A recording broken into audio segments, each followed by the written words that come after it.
I mean, seriously, I thought that by now, when a sensible decision had been taken to suggest that women needed their own spaces and that a woman was, well, I don't know, a woman, right? OK, it's very simple.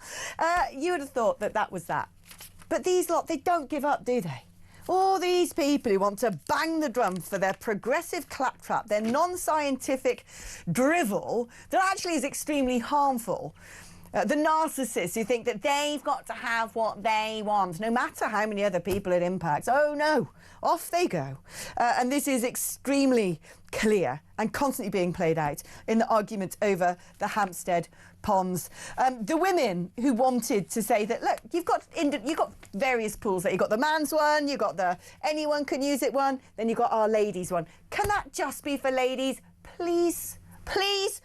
Why does a man in a frock have to go swim in there? Why can't he swim in the unisex one? I don't get it. Well, the argument bubbles on. Let's speak now to Fiona McAnena, Director of Sex Matters. Fiona, what's the latest? Well, as you know, Alex, we sought permission from the court to challenge the policy at the swimming ponds because, as you say, there's a ladies' pond for 100 years. It's meant to be women only. It's private. There's a men's pond, there's a mixed pond, there's somewhere for everyone. Today, the judge denied us permission to put the case as to why that policy of letting men who say they're women into the women's pond is unlawful. We know why, you know why, you mentioned the Supreme Court judgment. But because the City Corporation of London is doing a review right now, the judge said now is not the time.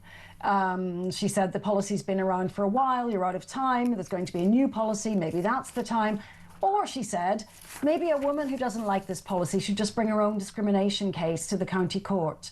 And that's very shocking, because that's basically saying you can run an unlawful policy and people just have to find the money and the courage to face the publicity and take it to court.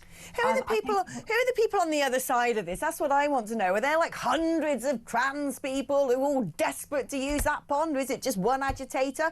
Is it a sort of like overactive NGO? Well, there are certainly NGOs banging the drum for the rights of men who say they're women to get to go everywhere that's meant to be women only, and it seems to be a particular interest of theirs. And then there are men of all kinds who have decided that it's quite a fun thing to go to the ladies' pond because the City Corporation has told them they can. And so the truth is, no woman who wants to go and swim there and sunbathe there and relax there in female-only company can be confident there won't be someone male there. You know, who knows what's in these men's minds? Do they really believe they're women? Have they taken any medication? That's not part of it. The only thing that is part of it is that we can all see who's male and who's female, and the ladies' pond admits men now, and that's a great shame and a great loss. But so you're suggesting as well that there will be people who do this just as provocateurs, people who want to upset women, people who want to sort of make some sort of statement. Well, we know that, you know, most men are not a threat, but most threat to women does come from men. Yeah. And if only we knew how to tell the good ones from the bad ones, we don't. But I think in general, you know, there's a saying, good men stay out so that bad men stand out. I think that, you know, the expectation is that any decent man would not impose himself in a place where he's not wanted, and the Hampstead Ladies' Pond is one of those places. That's a very good saying indeed. You're right. I mean, I don't understand why, you know, if someone had consideration who, even though they might have dysphoria or like putting a frock on at the weekend, why they wouldn't say, look, I actually understand.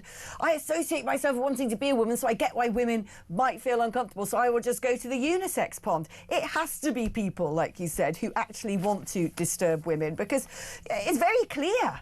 You know, this argument has been played out in public for so long now. I've got to read out what the spokesperson of the City of London Corporation has said. We note the court's decision. This case has required significant time and resources, which could otherwise be focused on managing Hampstead Heath as a charity and providing high-quality public services. We have now published the results of a consultation on future access arrangements at the Heath's bathing ponds. The findings will be presented to City Corporation committees, which will consider them alongside legal duties, equality impact assessments, safeguarding responsibilities and operational... Oh, I can't be bothered finishing this. But what... How rich to say this has required significant time and resources and then bang on about all these other things when they could have just said, Supreme Court said, women are women, bam, case closed. I don't understand. It's just, oh, it's egregious. Thank you ever so much, Fiona. Good luck for the next step in this battle.